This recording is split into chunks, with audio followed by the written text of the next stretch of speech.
The principles within Kuntaw are not force against force, do not feed a turnstile, do not feed a pendulum.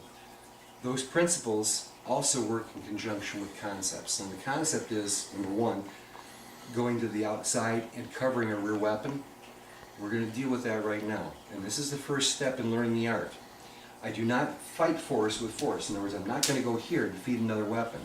So what I want to do is I want to use my lead hand to match his hand, to cover his rear hand. This is concept number one. He's asking for my allowance.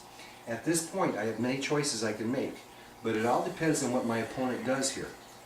If he pulls back, I come in. If he pushes forward, I pull back. If he pushes to the side, I go to that side. If he pushes this or pulls that way, I go that way. I feel what he's doing and go with him. I do not resist it, but he leads me to the next attack. For example, he pushes in, I pull, I meet him halfway. It's my attack. So, at this point, I block. If he throws another attack, I can cover it very easily by covering my hand over top of his. Why? Because it wasn't hard. I didn't feed it to the wall and walk into a punch.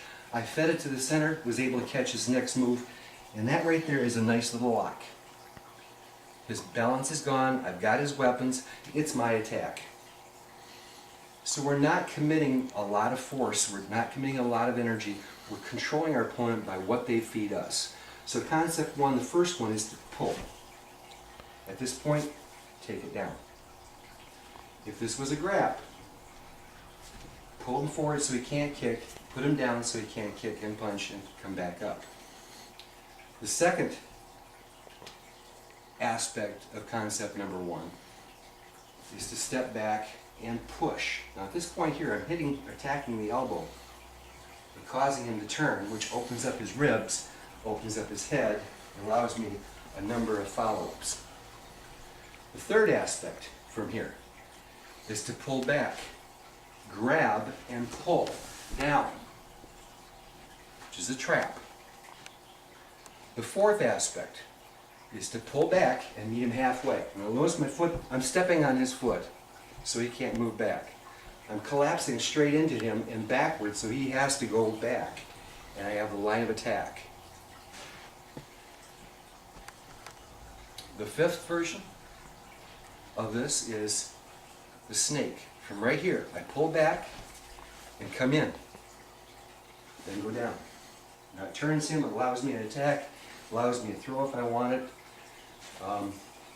But in essence, what it's done is it's taken his ability to do anything toward me out of the picture. The next is a throw.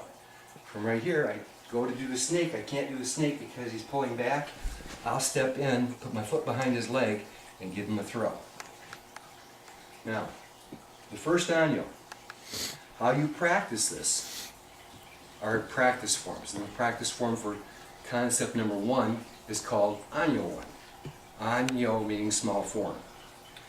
Anyo 1 starts off with using our distancing and positioning of the hand, sidestepping and pulling the opponent, following up with an attack, sliding up, again, repeating the process, and striking. Now you notice my shoulders don't stay square. They don't stay square because if I punch to here, that's as far as my punch is going to go. If I step with my punch, there is no power until I am solid wherever I stand. If I turn and throw my hip into my punch, it's like throwing a baseball. I can throw a baseball 50 yards because of the stored up energy and spring that I let loose with my punch. If you punch like this, you can only throw something about 15 to 20 feet because that's the only energy you can develop in that short a period and that muscle group. So Anyo 1 leads into pulling and punching extremely, so the power can be devastating.